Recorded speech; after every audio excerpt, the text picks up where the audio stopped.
Good morning, everybody. This is Al Stash, and welcome to Uptown Villa Park. We are here at the Village Hall, Village of Villa Park, and today is May 20 what? 5th. 25th, 2016. We got a lot to talk about, so let's introduce our two co-hosts with me. First of all, there's Sid Berg. Hi, Sid. How are you? If I was any better, Al, Yeah, move, I would Sid. be you. No, we have a lot to talk about, I guess, but well, I have some books and stuff in front of me to get some trivia to ask you too. We'll get to later the on. trivia. That sounds good. Hey, But Dennis. thank you for allowing me here. Dennis, how are you? Good. How about yourself, Al? I'm doing great. What happened in your week?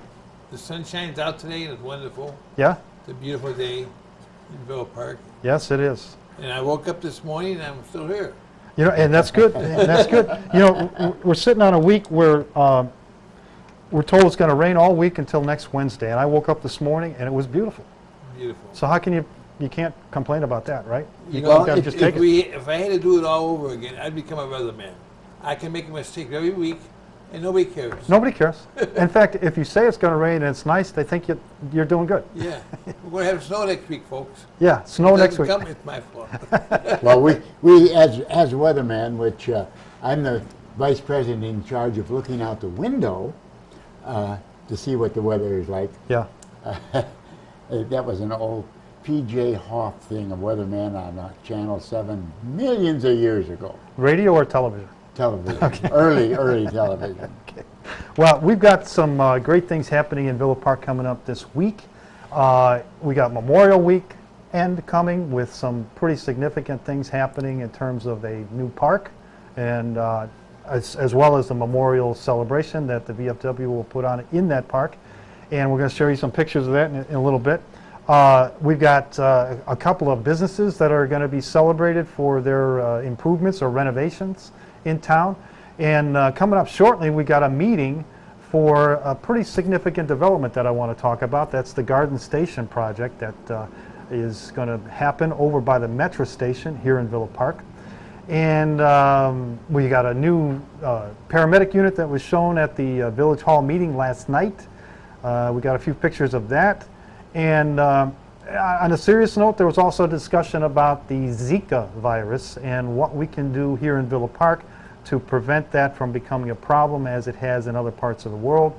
It's not a real serious thing to deal with right now, but it could be in the future, and we'll talk about a presentation that was done at the Village Board meeting last night by a consultant that came in and talked about all the things related to that. And we're going to have future programs about how do we deal with it when you have something like a rainwater barrel and things like that. So lots of good things. Sid, let's start out with one piece of trivia. Give me a piece of trivia. Well, let's see. In 1927, a gentleman, a pilot that was quite well known, took off, flew. Can you tell me where he flew to?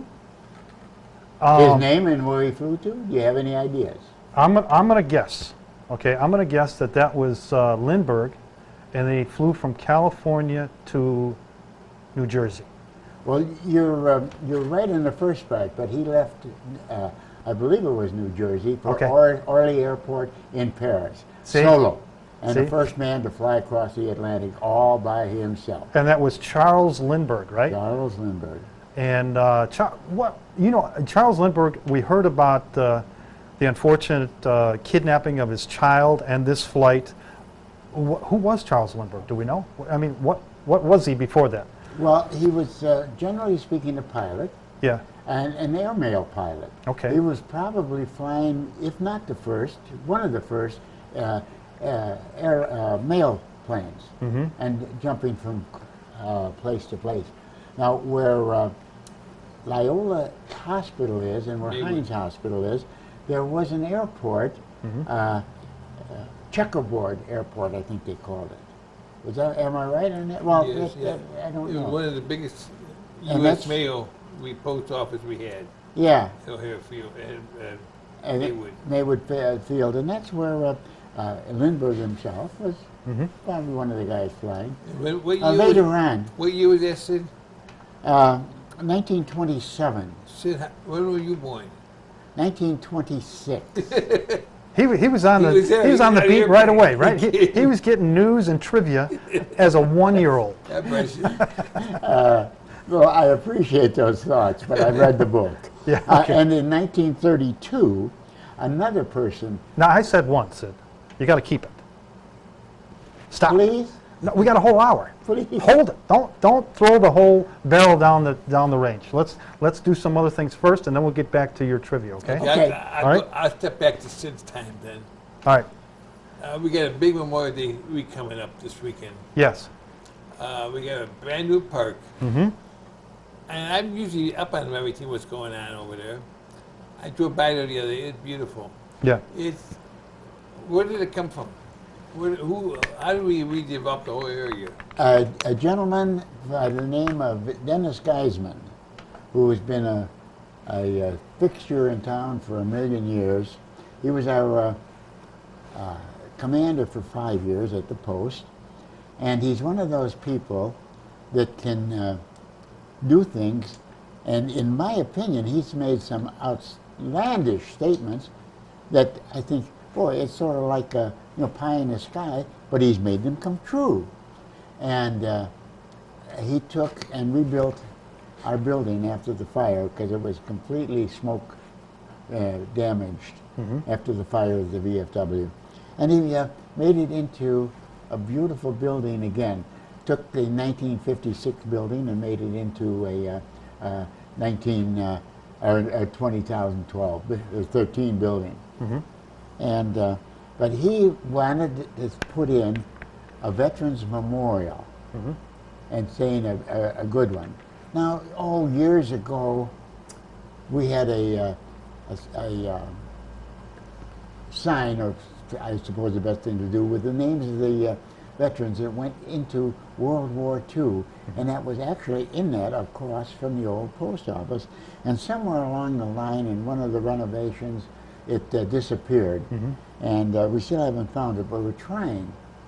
We're trying, and Dennis is doing the work. And I say we, I'm just taking credit for I don't deserve. But he has got this memorial set up, and you have to see it, how beautiful it is. In just a short description, the main flagpole... We've got pictures. We've got pictures. Okay. Here you go. We've got the lower part, there it is, it says Cortese Veterans Park. Who's Cortese? Dr. Cortese was a doctor that was he shared the medical fields when he first came back from the service with a Dr. Chidlow, who was getting very old at that time. Dr. Cortese was the equivalent of the commander of what would later on be MASH unit in the front lines of World War II in Europe. In fact, his lovely wife, Genevieve, and he, well, we'll find out for sure this coming Monday, but I think they were married in Europe. I think she was a nurse working for him. Did you know that Dr. Cortese and Jenny created the paramedics in Villa Park? Later on in Villa Park, he was the doctor with the volunteer fire department, and he thought it was the best thing to start training people to be emergency medical technicians and later on paramedics. And it was in the early 70s. in the early, Dennis, you know more than I do. Well, I was on the board at that time, and we created the paramedics. And people just don't understand. Today, when you call 911, you need help. These guys are fully trained. They come out to you, which is almost like a doctor, and they take care of you. In those days, they'd come out and pick you up and put you in a unit and take you off. It's a taxi ride. Or they would call a private ambulance. Yeah. As a matter of fact, the one that used to be the funeral home ambulance. The hearse. Yes. Let's go back to Cortese, though. Cortese. Here's a picture. Here's a picture of that memorial that you're talking about.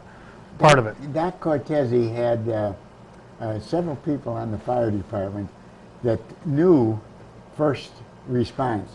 A fellow by the name of Al Lucchesi, who I thought was a great guy. There was a native of Villa Park, was a combat medic. And those guys that had some stories that, like, they were the first responders, and he is of the Army. And he just would say some of the things that he could actually do a better job than many people in the emergency rooms, because he had handled so many things on the battlefield. One of the nice things about this new park is that it maintains the connection to the Dr. Cortese, but it adds so many more veterans, individuals, not just the Navy, the Army, vets as a big group, but through the sale of these bricks that comes from the VFW. You see here on the screen. Now, individual veterans throughout every campaign that's taken place by relatives of people here in Villa Park, every branch of service can be represented. You see a lot of these bricks on the Memorial Center having names or engravings on them. That's a name of a theater that they were in and a year or a service branch, whatever the person wants to have on there. But there's a lot of empty spaces there. And each of those can be filled in with a new name of a veteran, either still alive or deceased, and can be put into that beautiful, beautiful setting. Right, Sid? That's absolutely right. And you want to put in an honor if you have a relative or you yourself have been a member of the service. Now, you don't have to be a member of the VFW. You have to be just a member of the service. And you can be honored, or you can honor your forefathers. For instance, a fellow by the name of Jim Ellenberger, who was a World War I veteran, Purple Heart veteran, I personally will put his name in there. And of course my brother, and hopefully my kids will put my name in. Sure. There's no reason your brick can't be in there now. Well, this is, I got to pay my real estate tax first. Okay. Okay. Well, you can get an June 1st, you gotta application.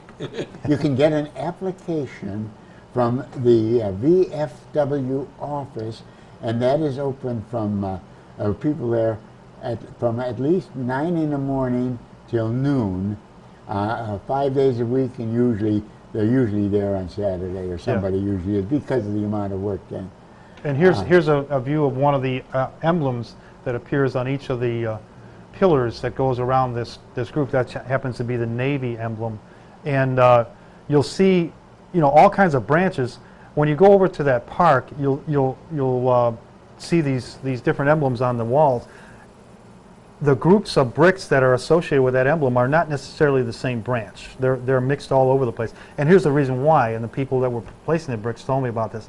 There is such a preponderance of Army vets that have been purchased in that group that they'd all be in one section, or the most of them, okay? So even if you say, my father, my brother, my in-laws were in a certain branch, they're not necessarily going to be in that section. They'll just be placed where it looks the best in terms of placing those bricks on the floor. But there's plenty of room, right, Sid? There's a lot of room, and I personally agree with that, even though as a Navy veteran, I thought, maybe we should be in the Navy. But no, we all served. We all raised our right hand and said, yes, so help me God, we ended with that. And then we became a pawn, no, not a pawn, but a employee of the government. And in the particular case of the services, we did what our upper people wanted us to do. Yeah, and you mentioned Dennis Geisman, who's a great guy. Been a friend with Dennis for a long time, and he certainly instigated and helped design that memorial along with Tim Connolly and other people at the VFW and our Parks Department, Greg Gola and others. But there's a lot more now to that park, and I'm going to start with this picture because to me it's extremely important. As important as that memorial, and here's why. That picture is brand new. It's brand new today, this morning. Shows the deck that's out in front of the old depot that was used for the Great Western Railway. What did they use that for? That was used for temporary storage of materials along the Great Western Rail line that went from basically east of Villa Avenue and connecting up to the other rail lines, all the way out west to Iowa and beyond. So in other words, in Villa Park, it's 3 railroads at one time? 3, Great Western, the Chicago Northwestern And Railroad, Illinois Central? and the Illinois Central, And as the well Illinois- as the and 4th, the- which would be CA&E. Yeah. That's Chicago, Aurora, and Elgin. So we actually have 4. How people drove around in town and got anywhere is beyond me, because we know how that could be with traffic. Golly, I can be one-upmanship on this as far as the old parades that we used to do, that quite often we were stuck. We could have been stuck twice at the Aurora and Elgin as they were going through. That's a while ago, yeah. Well, let me tell you the reason why I bring this picture up, because I've been following and tracking this improvement of the whole park, not just the memorial, but the whole park. And I was standing in the grass area where the original Nike Ajax missile used to be. And a fellow drove up along the street there, the loop in the park, and saw what was happening with the building, and he stopped and he said, you know, what's going to happen to that building? And he looked like concerned, upset. And I explained to him, you know, they're refurbishing it and they're going to make it into a public place and you know, make it available for community events as well as privates. And he said, oh, good. I said, why? Because I could see he was concerned. And he said, well, I live here in Villa Park, and I don't know this guy's name. I've never seen him before or since. And he said, my father came here one day to get his brother. I said, what do you mean? His brother died in the war, and his body was brought to this building where he could then come and get his body and take it to the funeral home. Railway Express, yes. Yeah. And I was shocked by that, because that building now, to me, has more meaning than anything else in that park, to me. Because here was the remains of a fallen soldier in that green building, and that became a place where someone had to come back and find their brother. You realize what Railway Express was at that time? No, go ahead, tell That me. was the UPS of today. Yeah, That was one of the biggest freight companies around. yeah, And you didn't get a door-to-door service. You had to go pick it up. yeah.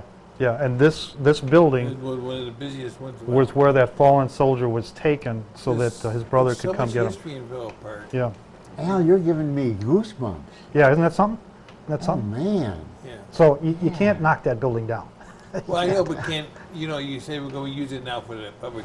Yeah, Is it going to be handicap access? There's a big step up over there. yeah, no, it is handicap access by a sidewalk that's going around the west end Okay. to the rear of the building. I actually talked with Dave Elliott about that because I saw the same thing, that it was a step up and Yeah. where's the ramp going to be? And if you start to build a ramp across the front, you got to double back like they have Back at, and forth, yeah. yeah, you got to double back and forth like they do at the old post offices across the street. If you look at the rails that go across the front. Yes. And that just becomes a negative to the appearance. So what they're doing is building a sidewalk around the west end to the rear double doors, where you have no big incline. You can just go right straight around. And they have steps on the front of the building. I'm looking at this picture, just to the right, top right corner is where the It's steps going to the are, west, right? to get into the doorway on the front. Yeah. But this is the a view of the decking material that's on there, and that's a composite deck. It's not wood. It's a mix of plastic and wood, and has clips all the way down. Actually, you can kind of see, well, you can't in this picture, but where the joists are below it, in the couple of the frames there, you can see there are clips holding each one of those boards every 12 inches, and have then no- screwed in. Yeah, I have So it's no a idea. tedious Made work. out of milk gallons? Plastic, but I don't know if there were milk gallons or what. Plastic and wood combined, yeah. And I understand that that's going to be used, that can be used as both an outdoor picnic area, small, and a stage. No, I wouldn't even call it small, because there is a stage there that is huge. This picture that I'm going to show you in a second gives it no justice. But the open area now that the front of the, or the place where the missile was is no longer there. All the bricks and everything like that goes from the street that loops through the park all the way up to the memorial near Kenilworth. And it's a very large, wide open area. You could have a festival in there, a nice festival, as they used to have Summerfest in there years ago. And the deck itself easily could have 300 people on it. Easily. Not sitting at a table eating a meal. Are they going to have the car shows there this year? Yes, we're going to have car shows there starting after the 4th of July.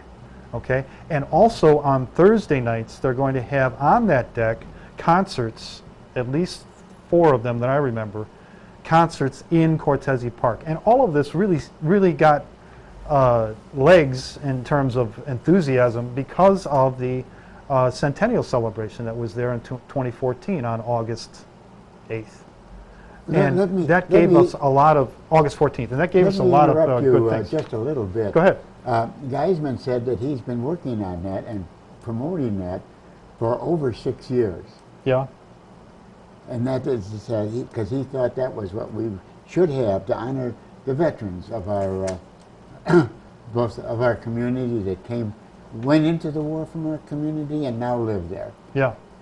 Yeah. And that's a beautiful. You know, the old. I hesitate to call it, but we used to call that just a plain old freight shed. Yep. Because that's exactly what it was. There was an office in there where the Park recreation. where the freight manager or whatever his title was, would be, and taking care of all the freight.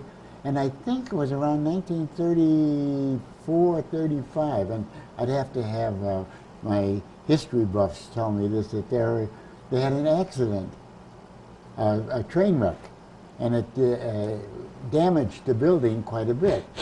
In fact, I think one of the cars strewed hams, and there were just so many hams that just boomed like a mountain. And of course, the railroad had their people out there as soon as possible. But there was quite a few people in Villa Park in that time that ate ham for a while. Yeah. Well, there was another use of that purpose for that building years ago, and if you know where Double D's or Demito Time bar is on Cortese and Kenilworth, right across from the post office, just down the street there, wasn't there a skate park? Or skate store? Skate sharpening facility? You don't remember that? Okay. There was, and this building was used as a warming house when they did skating in the park. And I know. You used to flood the park, yeah. Yeah, at one time it was down lower. It was maybe a couple of feet down the bottom of the park and the fire department at that time, of course, volunteer fire department, would flood that and flood it in a particular way so that we had a skating pond there. Sure. And it was good. They were actually talking about doing that again in that park, in that grassy area. It'll be much smaller than that, because in the again, and what I'm talking about was across from the Billard Theater, and it was just about the whole area of the park, except for where the streets are now. That would have been deleted from the Where was the theater at? The theater, let's see.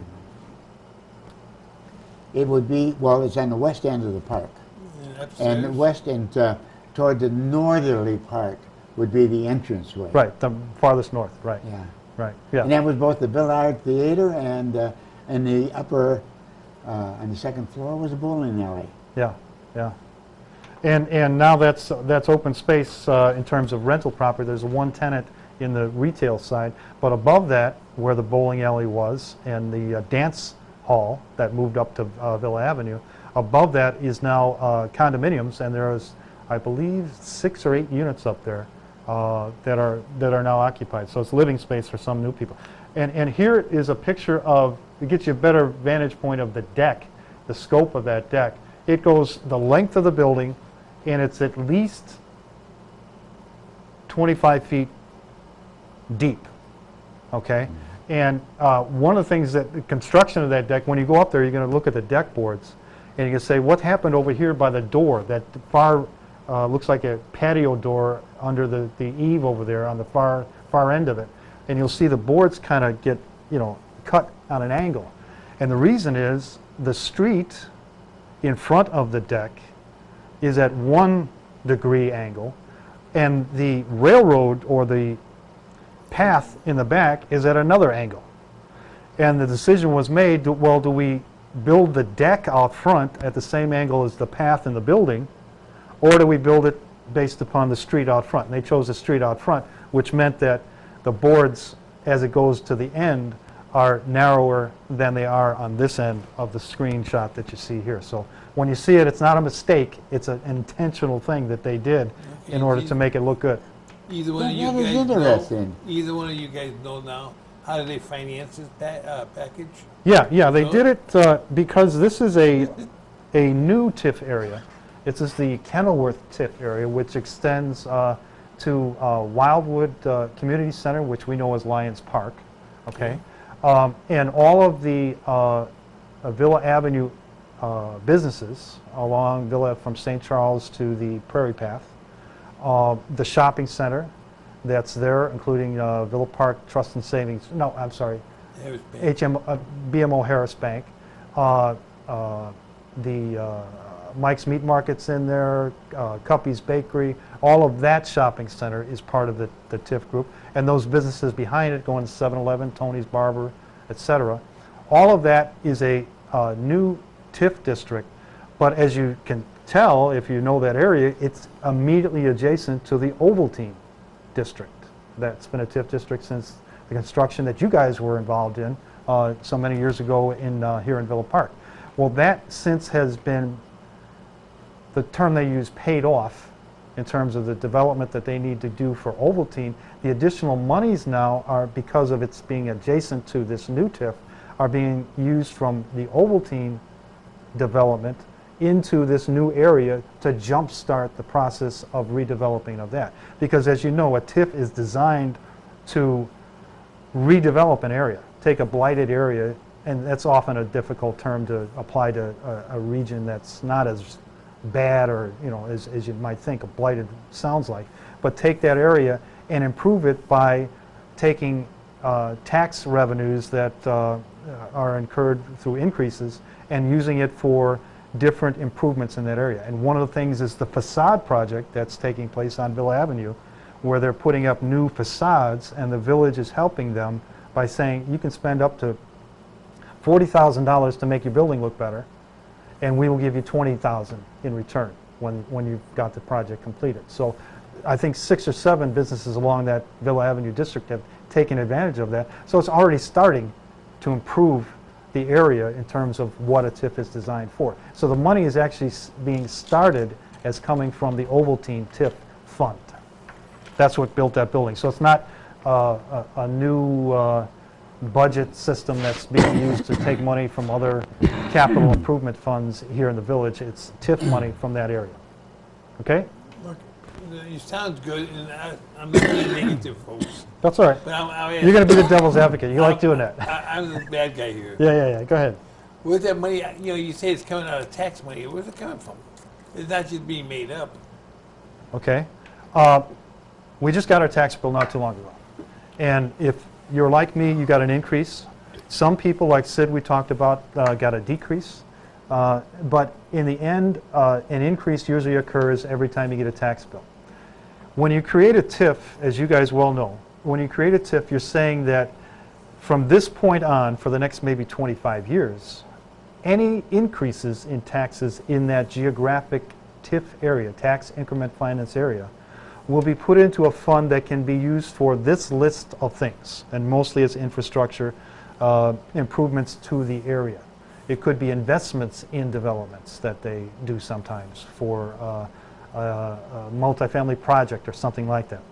And so that money is taxes that people are paying in that area, okay? But not all of the taxes that they pay, just the increases that occurred during that time period that the TIF was decided, okay? So it's kind of like a side bet in a poker game. You got the ante, and then you got the bet on high spade over in the corner. The bet on high spade is the TIF money. that is funneled out of the tax base and put into that area. So it does have its negative things, and that is if you define a TIF area and you develop a new project that brings in a lot of need for resources. For example, a multi-story residential facility, and there's lots of kids in that new development that go to our schools. Well, that money that comes out of that area does not increase to help pay for those kids in schools. So that's a negative side of it. Or if there's lots of public works that needs to be done on an ongoing basis, maintenance, then it becomes a negative or a draw from that TIF money to make that work. But you know, in a TIF district, you can't put money into the school districts too. Correct. So you're losing it. That's why they You often take bring the school districts The in. increase from the schools, you know, they increase the taxes, but that money comes and puts in a TIF. But they can make a deal with the TIF to put the money back in the school. Right, right. Yeah, Villa Park did it on North Avenue with Target. That makes sense, because I know, like, they bring in the superintendents from the school districts when they're discussing a TIF, That's right. whether it's in a public meeting or the general conversations about it, to help to understand what is going to happen in this area and how does it impact the school districts. Because if you look at your tax bill, District 45, District 88, or 48, 48 and is 88 in your area, and College of DuPage, I mean, that's 90% of the that's business. 90% of your tax bill, your property tax bill. So it does have a very important impact on the schools. And like any entity in government, there's state issues that are cropping up that affect the school districts that could get worse. And I So, go positive again. yeah, Walmart, we had Walmart in Villa Park here. yeah, They came in and they had a 23-year-old TIF.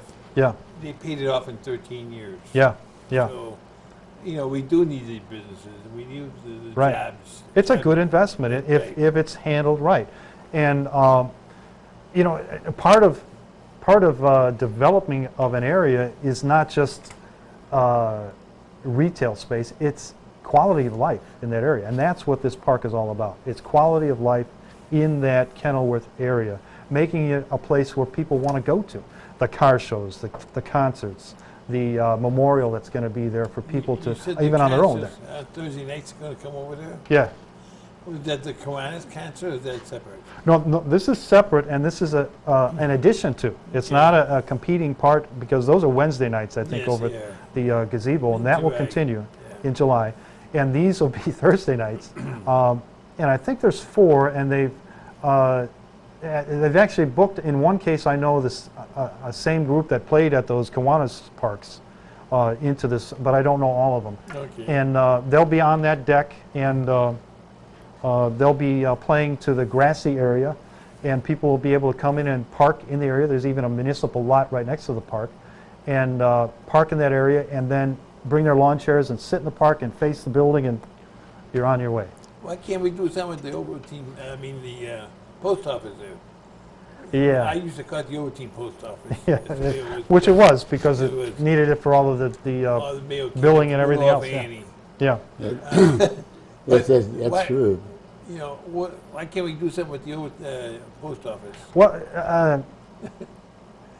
there is a business in Villa Park that has been negotiating with the United States government, the post office, to purchase that building for now a number of years. And they've had a lot of starts and stops, and it's an engineering company that's going to take over that building. And They've been here for many years. right, right. And actually, it's a person, Mr. Gross, whose family has been involved with this village for decades on all levels and important levels in terms of being trustees and parts of the Chamber of Commerce, et cetera. And he is a viable business in this area. He has been trying for years. In fact, 2014, when we had the celebration in that park, he had a sign up that said, okay, we're ready to go, and then things changed. It's an ongoing thing, and he is still the viable tenant for that building and hoping to close. I've actually heard this recently, hoping to close soon. Al, let me ask you a thing back to the park. Yeah. will the parking lot behind the post office that was always used for post office vehicles, Yeah. will that be available for activities in the park? Well, that is going to be private property. It is right now still a property of the United States Post Office, or the U.S. government, whoever owns it now. And it is not fenced, okay? It is a private space, but people do park there. Now, I can tell you that last night, there was a new ordinance written that governs how people use private parking lots in our community. And it's really not about a parking ordinance, it's about nuisance. So if people go in there, into that area or any other private parking area, lot, along North Avenue or St. Charles or Roosevelt, and become a nuisance, we now have an ordinance that allows us to address that. We haven't in the past, and it was voted on, I don't know if it's a first reading or what the status is, but it was unanimously voted yes yesterday. So that parking lot is not fenced, it's not a towed parking lot. There's no signs or contract to tow cars from there. But for events like this, we have used it. We have used the parking space, not necessarily for parking cars, but for other activities. And I know the owner going forward, should it become closed as a deal, is very positive on it being used for events when his vehicles are not there. At least he told me that. Okay? Well, there's a lot of parking. If that is available, there would be Yeah. a lot of parking. Of There's course, you 35 have to walk spaces. a I little counted bit. them. Oh, well, you'd have to walk a little bit, but you could park on Central Yeah. at the across from the historical building, historical society building. Yeah. Well, Because that's important too. You know, like we were talking about where are we going to park for this for Memorial Day, and of course we have decided that is from a couple of guys from the VFW that when I drive up there with our stuff, we're going to go over on by the recreation building and park over there, and then walk across that path, which would be quite close. yeah, it is close. It's right across the Because Great we- Western Trail. We cannot A little bit of a park- ramp to go up, but it's okay. We cannot park on those streets during that Memorial Day. It will be closed off, yes. Yeah, and one of the no, we can't park. It can't be closed off. It is going to be closed off. I thought, we got something new. Yeah. Then I take it back. I'll stop talking. Okay, Cortese will be temporarily closed at Kenilworth, as well as, is it Monterey? I thought we were going to have It's not me deciding, I'm just telling you what's going to happen. I thought it was going to be that Euclid, which was a northbound on the east side of the building, the park, That's Cortese. at Cortese, Yeah. okay, that's going to be open for two-way traffic, and it's going to be Yes, closed. two-way traffic for Pioneer. Yeah, Yes, for Pioneer Feed, which is on Kenilworth. That happens to be one of their busiest days of the year, that's one Memorial of, Day. yes, and they're a very fine business, and they handle good stuff. Yeah, that'll be a two-way, but across the front of the building will be closed. Yeah. Yes. Well, how did Okay. how did the VFW get the ban in there a couple of years when they had the ban over at the Memorial Park? When you How do had- we get the ban? Yeah, Oh, half the time, or a part of the time anyway, maybe all the time. In recent years, they would come down the Prairie Path. That's And they'd right. be walking down the Prairie Path, and they'd be actually route stepping, but in a single file, and coming into the northeast corner is where they lined up. And when we had a Memorial Day parade, of course, the bands would come down Kenilworth Yeah, yeah. and form in the park. Which used to be called what? What was the original name of that street that's now called Kenilworth? Come on, Sid. Oh, okay, that was. The timer's running. I want to say no. I want to say Ovaltine, but. You- Oh, when I you're said- getting me a senior moment, yeah. Main Street, Main Street, yeah, absolutely. right? That was Main Street in Villa Park. And the Double D's or the tavern Yeah. on there. Debbie was at DeMito's one time place, called great Main place. Tavern. Pardon? Was one called, one time, the tavern was one time named the main tavern. Yeah, it has had so many names, and even in the 38 years that I've lived here, has had so many names, but now it's been the same owner for quite a number of years. And another thing I have to tell you, we were at the car show, and a gentleman came up that used to own it. I don't know his name. Very tall, big man. And he said he used to own that place before Deb DeMito, who now owns it. And he said, you know, in the 70s, and you guys probably know about this. 10,000 horses. 10,000 Horses was the name of it, I think, but I don't know That was the one name of the names that he used. The big It was tall guy E.B. was an Irish guy. Yeah, Wasn't it E.B. White that owned it? No, I don't, It was after maybe you guys him. know. great big tall guy. But here's what he told me, and I actually used this in a PSA that we And did he one time. bought the Prince Crest from Villanova. He told me that there was an ordinance against dancing in that facility in the 70s. There's dancing in Villa Park, any bar. Yeah. No dancing. What was that about? There's no dancing in Villa Park, any bar. And then his term on the board, Yeah. they had a village president at that time. She made no dancing on the tables in Villa Park. They were getting away. They were I getting. remember that. Oh, They that were was, getting, they were that's getting away. hilarious. Oh, we can't dance in Villa Park. We get up on the table. It's not on. So they're dancing on the table. I thought this guy was full of it. No. When he said 1970, I was, are you kidding me? No. And he was he's a big guy, and he started to get mad, so I just let it go. I can't think of his name, but a great big tall Irish Yeah, guy. yeah. And he bought the Prince Crest from Villanova after that. Uh-huh. But it was 10,000 horses. Yeah, I remember that name. Yeah. I remember that name. But Deb DeMito has that place now, She's and been there for 20 Megan years. and others are in there as managers, and they're doing a great job with that. And it's, you know, years ago, that whole section, Villa Avenue, when we had I'll call it the biker bar. There's nothing wrong with bikes, but We the have a motorcycles. bar there now. Well, Mahoney's is there now. It's an Irish slanted bar, yeah. and Josephine's is there, and It- DeMito Time, Double D's is there. They're all doing good. The pizza joints. Yeah, Michael Anthony's is Michael there. Anthony. A lot of good things on that street. They have the bicycles on Tuesday nights. Yeah, yeah, and those guys that come with the motorcycle on Tuesday nights, they're like daytime office people. They're not your. You ever go by? I go walk by there or something. I'm a young guy compared to those guys on a bicycle.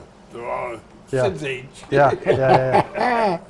Oh, you know, bikers have changed biker clubs have changed. Yeah. Where it used to be the mean, evil, Yeah. bad, nasty bikers. Yeah. And now there is, for practical purpose, there's no such thing in the amount of clubs. And Sure there's a you lot are. of clubs, and they all do. They're all working. You ever seen most of the guys in the bicycles in Villa Park, the motorcycles, I mean, bicycles. And they're all big bad guys, but you look at them, they have a police department, Yeah. bicycles today. Let me tell you about guy. one of. Let me tell you about one of them, because this is something I want to bring up today. One guy that used to ride a motorcycle from our police department was a gentleman by the name of Gennaro Esposito, who is now a lieutenant for the Villa Park Police Department. And after 38 years of service, Espo, as he's called, is retiring this 28th of the month. He'll be done. 3 days. Pardon? 3 days. 3 days, yeah. So they're going to have some kind of private celebration, but I want to say, I know he doesn't watch this because he's got better things to do, but I had a chance to talk with Espo at a wire down situation, talked about his future, what's in line for him. He's in good health. He's had 38 years, that's plenty. He had 3 of our K-9 units here in Villa Park, and he's gone through all jobs in the department up to lieutenant, and he's had enough, and he's going to retire. Also, Sergeant Yanati just retired with a similar number of years, not as many. Bob Budig, a while back, retired as a deputy chief. So, but I want to. Espo has been a very animated police officer in Villa Park for years. People. We don't tell stories about No, it. we're not going to tell any no. stories, but I admire Thank the you. guy greatly, and I'm going to miss him. And he did ride a motorcycle, so that's what I brought it up, so I Well, segued yeah, to that. so did the You know- so did the ex-chief Champagne. Yeah, Yeah. Even animal. He still goes motorcycles. Yeah. I saw Johnny shortly. No, he was still police where they says- had been he- riding through a he says storm. He says his name is John, not Johnny.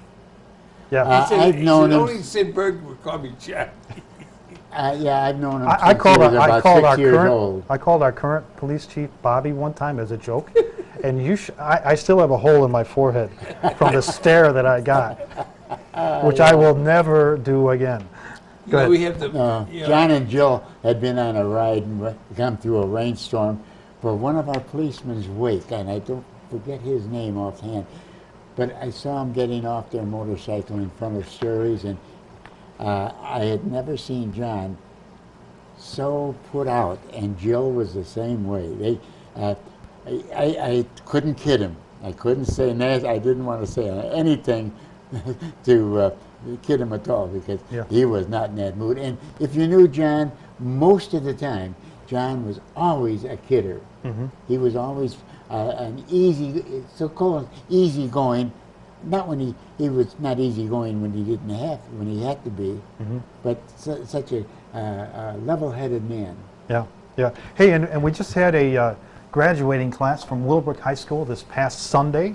Went off well. Lots of great new kids are out there going to colleges and into trades. So we wish them all well. Class of 2016, Willowbrook High School. Proud of those kids. A couple of them I know personally, so I'm very happy for them. What a relief. Remember getting out of high school, what it was like? I mean, I went to work 3 days later, so I didn't have a big break. But getting out of high school was like, big sigh of relief. Finally, I'm done. A lot of people went on to college. I went on to college while I was working, but getting out of high school was just a thrill. and you know some of these kids getting graduated this. Yeah. We got a great future for these kids coming up. Oh, absolutely. You know, these kids coming up are so much smarter than we ever were. Yeah. You know, and it's all due to the fact that we got a great school there. Right. Willowbrook is one of the best schools in the area. Yeah. The principal over there, Dan, is fantastic. Dan Kraus. Yes. Scott is the superintendent. He's Scott Helton. fantastic. And they won't. There's not enough you can do for those kids. Yeah. If you got a problem with any of them, call them up and talk to the principal. Yeah. Come talk to me, he says. Let's take care of this. Hmm. And then we got the brightest kids in the world coming out of that school. Yeah. Yeah. We got a fantastic nation coming up. We absolutely do. I agree. I agree 100%. And those kids have all kinds of great advantages. But I will tell you that a lot of times people say, well, you got to go to college. No. Think about it. I mean, a lot of kids that go to college get a degree in something that you would think would be appropriate to find a job, whether it's accounting or business management or whatever, and they don't end up there. They don't end up doing that because there's just not the jobs in those Let's not categories. Go Go go there. No, I think our colleges and our schools are doing a bad service to the kids. Tell them when you go to college and come out of college 4 years, you better start at $80,000 a year. Yeah, no, not going to You know, happen. And when the kids come out of college and they get a job for $30,000, $25,000, I can't take that. I was told $80,000. No. So I don't know how to work. My son hires for a corporation, and he's got that same attitude of people come out of, even the big name schools. I expect $80,000. Oh, That's what my yeah. salary should be. And he looks at him like, you don't have the job yet. Well, You understand? The schools are telling these kids in college, and I have great grandkids coming up pretty soon. Yeah, You know, don't take a job unless you're making what you want. Well, you're not going to make what you want, but you can start and work up. yeah, But they want to start up and work down. yeah. Okay, let's do a poll on that. Okay. Now I went into the job market in 1973. Okay. And my weekly salary working for Illinois Bell as a union employee, you like that word, I know you like that word, union employee was $97 a week. You made more than I did. I know, that's what I'm going to do. I'll just go around the table. I was a butcher in 1958 when I got married. Yeah, My wife worked for Montgomery Wards. yeah. And I was a butcher. I was making $67 a week. What year again? 1958. 58, 67. Sid, first job. The first job was probably in a nursery where when I got out of the service, I wanted to, first job was working construction. Yeah. And that was big money. I think it was $1.25 an hour in 47. And then I went back down because $1.25 an hour was only on beautiful days. When it rained, get out. Yeah. Yeah. There was no money. Well, And then I started for Western Electric in late in 47. Yeah, the $1.25 was 46.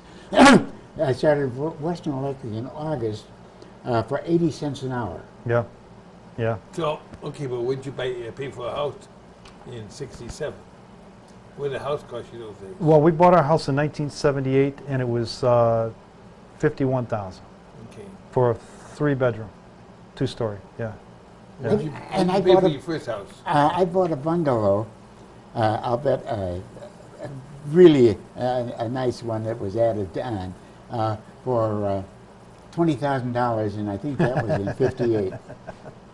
Let's go back to these prices. I like these prices. In 60, I bought it for a 2-flat in Berwyn, 19,000. Yeah. So I mean, the price you were making $67 a week, You're making good money. but you're making good money, but you're still Yeah. taking care of everything else. I had a great opportunity to do an interview this week. I love baseball, and this lady was the former All-American Girls Professional Baseball League. You saw the movie League of Their Own? Okay. She was a pitcher in 1950. Well, I used to go to Boomer Girls. Who? The Boomer Girls, they used to have a baseball team. Yeah. Yeah, well, this girl was like the movie with Tom Hanks and all. Yeah. And she was a pitcher, and her sister, they grew up in Maywood, but now she lives here in Villa Park. And her last name was Berger at the time, now it's Taylor.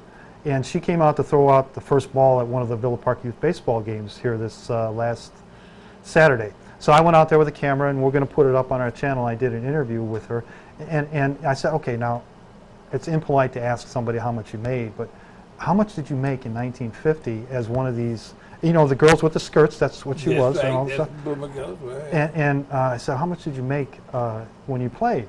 And she said, okay, we got $3 a day for meals. So $21 for meals, and like $30 a week. So they're making less than 50 bucks a week Yeah. as professional baseball Yeah. players. Well, Women, but professional There's, baseball. not being negative, folks, don't get that. Yeah. Yes, you are. Today, the basketball league, the female basketball league today, and they want to know how come we're not getting paid as much as the guys? Yeah. Yeah. Who's showing up to the games? Exactly. It's revenue. The Right. revenue's not generating money here. They just don't understand that. I want to get paid the same as the. And along that line, my cousin had a tryout with the Bears, and this was, I believe, in around 54, 53, 54, 55, in there. Yeah. And on the room and board for training, in games that were practice games, were $25, and he did not make the team, but he would have gotten $400 a game in the regular league play back in those days. Yeah.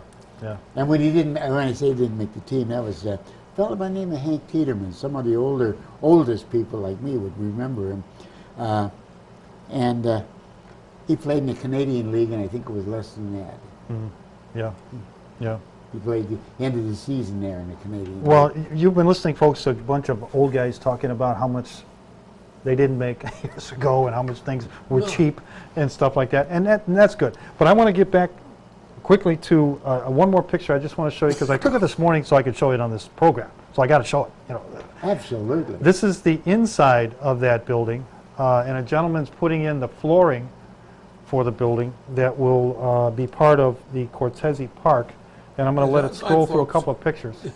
Talk on. Here comes another one. That's the view of the interior of the building now. On the left-hand side is where the deck is. On the right-hand side, you see a little kind of alcove cutout. That's where the train line was in the past. And those doors that you see on the far end, there's actually 3 doors. 2 are open. One on the left facing you is a restroom. The next one is another restroom and a utility room to the right of that. And then just to the very right of that, you see a couple more windows. That's actually a double door to the Great Western side. So they've got some beautiful windows and doors in there. They basically put in the same kind that they have here at the Village Hall. It looks beautiful, and again, you see the flooring going in. There's a suspended ceiling up on top, and it's going to be beautiful. And that space will be used for people who can rent the facility for a private party. They could have in there a shower or a graduation ceremony, whatever that might be. And also, community organizations can use that facility, like the about to be started Villa Park Bike Club, the car shows, different activities and meetings can take place in there. So it's going to become, again, a useful building. We actually took a picture of the before and after. So I gave to Greg Gola some before shots that show what it was like before they got started. You'll see it as a display out there when we do the celebration and the dedication. It's dramatic how much it has changed. Well, this is something that I remember, an old open freight shed. Old open freight shed, yeah. And, Open ceiling and stuff. I think they had a pot-belly stove that would burn wood Yeah, yeah. for heat in the wintertime. And that was close, I think it was probably as close to the desk where the guy, the freight master, Yeah. would be working. One of the things that came up, question that people keep asking is, for a long time, just east of this building was a greenhouse that was used by the Villa Park Men's Garden Club. And actually all you ever saw in there was women who were members of that Villa Park Men's Garden Club doing the work. But that became not viable for the garden club, so it was disassembled, not destroyed, disassembled and stored away for future community gardening on the north end of Villa Park in one of our park systems, possibly in the Fulton Park area, which is along the Metro train station. And that Fulton Douglas Park is what it's called. And that will be sometime in the future, hopefully. But a lot of good things going on in town here, and we still got challenges. We got still things to worry about. Sid's got his finger. He wants to talk to me about something. Go. I want to go back to the park and Memorial Day. Yeah. And I just wanted to say that the festivities will start at 11 a.m. 11 a.m. on Monday. And that will start with the dedication of the Veterans Memorial and the revamped park. And immediately, absolutely after that, will be the first occasion in the park, which would be the dedication or the Memorial Day program that we will put on, the VFW will put on. And, oh, by the way, if anybody's interested, at 2 o'clock and that day, we're going, the VFW is going to have a couple of people out at the cemetery, the Windmill Cemetery. You know how that senior moments come in. Grand Avenue. At 2 o'clock. Mount Emblem Cemetery, Mount Emblem. which is at Grand Avenue and County Line Road in Elmhurst. Right.